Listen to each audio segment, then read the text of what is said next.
flag down at walang boundary. Lahat ng mga balita, andar ng mga balita. Patuloy po na nakaantabay ang News 5 sa nangyaring pagsabog sa isang condo dyan sa Bonifacio Global City sa Taguig kung saan 3 ang kumpirmadong patay. Para sa update na sa linya ng ating telepono, ang ating Radyo 5 News reporter na si Jenny Dongon. Jenny? Yes, Marty, nagpapatuloy itong ginagawang investigasyon ng mga otoridad dito sa The Fort kung saan nga naganap itong insidente na kinamatay ng 3 katao na lulan nitong Abenson delivery truck. Ayon sa initial na investigasyon ng Taguig PNP, ay may isang pagsabog na naganap dito sa Serendra 2 building dito sa may The Fort at kasalukuyang binabaybay nitong Abenson delivery truck itong lugar at bigla na lamang tumalsik yung malaking tipak ng semento. At ayon sa Taguig Rescue Team, 3 yung kumpirmadong zero vital casualty. Ito sila yung mga lulan ng Abenson delivery truck. Pero may isa pa dito nadamay na isang delivery van. Isang van na may plakang Bravo Echo 5354.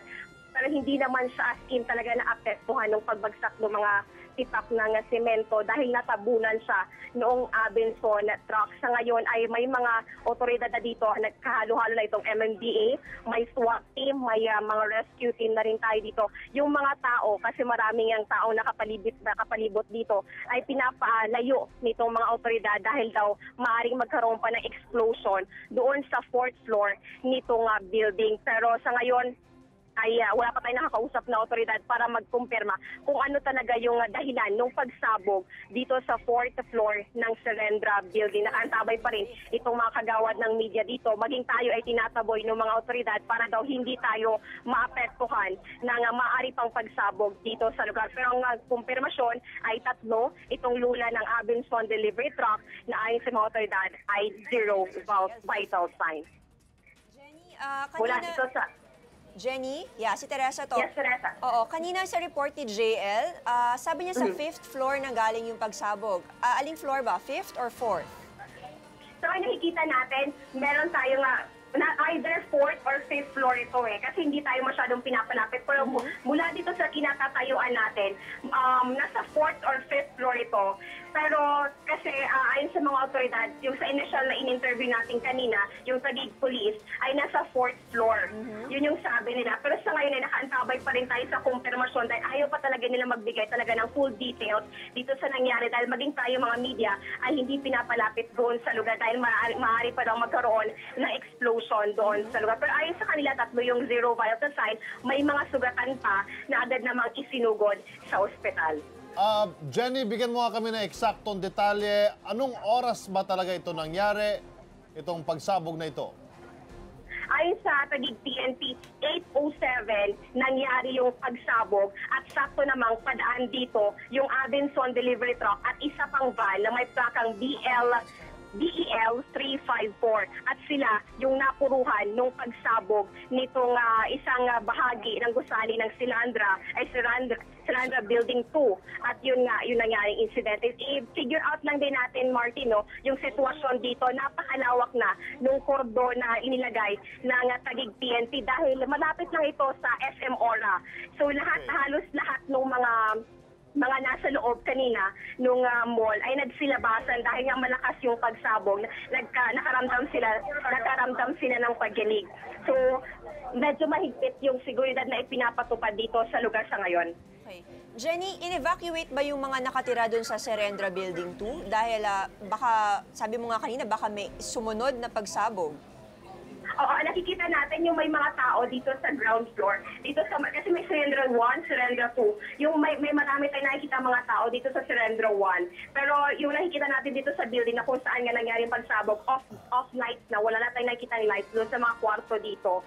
At ayon sa Taguig PNP, in-evacuate na muna nila dahil nga maaari pang magkaroon ng explosion. Okay, so sa ngayon, medyo sketchy pa yung mga reports. Wala pa bang sinasabi, wala bang naro-rule out kung ano yung sumabog at hindi sumabog? Kasi of course, iniisip na iba, meron bang gas dyan? Pero sabi ni Tere, Residential residential, sa mga nakatira sa condo, alam ko, bawal na yung gasol. Oo, or yung gas. minsan naman centralized din siya kung depende sa developer yun eh. So ano ba, Jenny? Meron na bang mga spekulasyon o meron bang mga reports kung yan ba ay panluto o yan ba ay talagang bomba? Yes, Martin, alam mo, yun yung patuloy pa nating inaalam sa ngayon kasi ayaw pa munang magbigay ng official statement nung Taguig PNP dahil ongoing pa itong ginagawa nilang investigasyon. Ang binigay lamang sa atin ay lumayo yung mga kagawad ng media at manatili doon sa lugar yung mga investigating team, pati itong mga SWAT team, yung rescue team, sila lang lamang yung binibigyan ng karapatan na pumasok doon sa kinordonan nilang lugar. Jenny, Pero ang positive, yes, Presa. yeah, may update ba tayo kung na-extract na yung 3 nadaganan doon sa loob ng Abison truck? Kasi mahigit 1 oras na since nangyari ang insidente. Tama, actually, mahigit 1 oras na, pero mula dito sa kinatatayuan ko mga ilang metro lamang, nakikita pa natin yung wasak na Abinson delivery truck. Andun pa nakikita pa natin yung kamay ng isang lalaki, isang lulan noong delivery truck. Hindi pa natatanggal hanggang sa ngayon. Okay, meron na bang naka-schedule na press conference ang Philippine National Police dyan sa Ground Zero, Jenny? Yes, Martin, sa ngayon nakaantaba yung mga media dito sa lugar, dito sa harapan mismo ng Selendra Building at hinihintay natin yung statement ng Taguig PNP. Actually, kakayon sa kanila, any moment from now, magbibigay sila ng detalye pag natapos na yung kanilang investigasyon dito. Okay, maraming salamat, Jenny Dongon na Radyo 5. Babalikan ka namin.